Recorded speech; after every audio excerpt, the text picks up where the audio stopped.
Welcome back to Living Local. Catching up with a friend, going on a date, or celebrating a milestone are all great reasons to enjoy a good meal. Well, one local woman is bringing her New York flavor to the Quad Cities and is working to create culinary masterpieces to share in a unique way. Very unique. Joining us in studio today is K.C. Ross, better known as Chef Keys, in this segment sponsored by Cook and Cuffs. Thank you so much for coming in today. Thank you. Thanks for having me. So Cooks and Cuff, what is that? Well, Cook and Cuffs is who I am. I am a chef as well as a law enforcement officer. That's where cuffs come from. Ah. A lot of people are a little confused by that, but yes, so the two dichotomy come together to create who I am.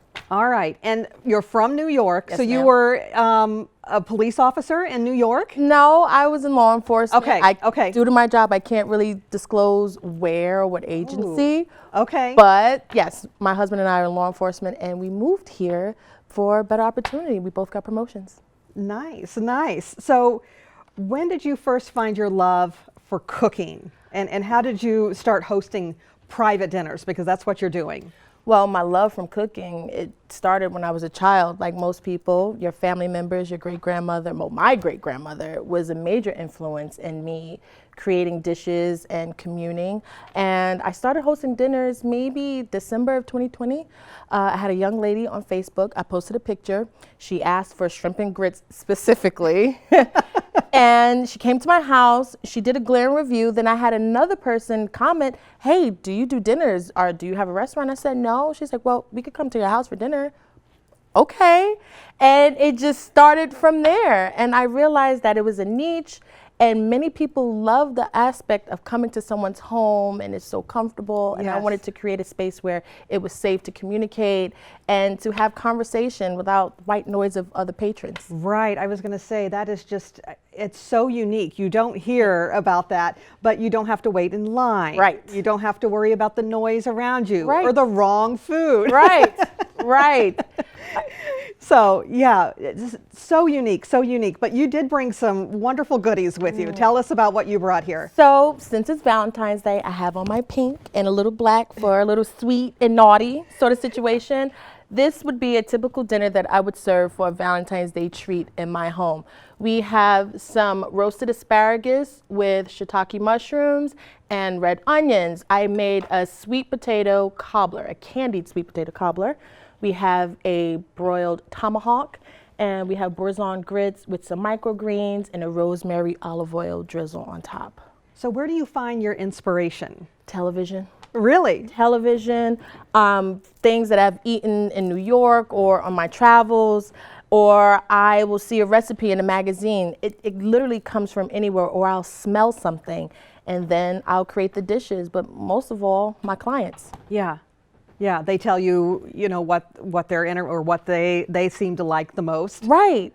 In order to create a menu like this, my menu is a surprise. You don't get to pick from a traditional prefix menu or something. We'll sit and have a consultation. We'll have a phone call via emails, Facebook, whatever, and you'll tell me what you like, what you don't like, any dietary restrictions, where you've traveled. I'll ask all unique questions in order to create a dining experience that is unique to you and your dinner guests. Nice. Okay, so what about picky eaters? If I have a picky eater, I'm going to give an example. I had a large group. There was a couple who were super picky.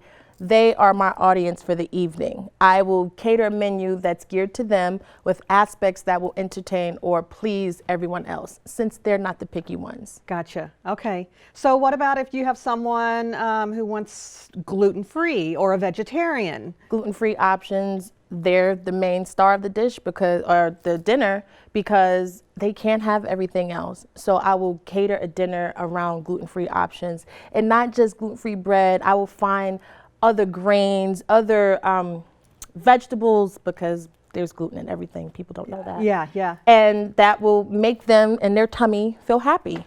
Okay. So if someone is interested I mean, who wouldn't be?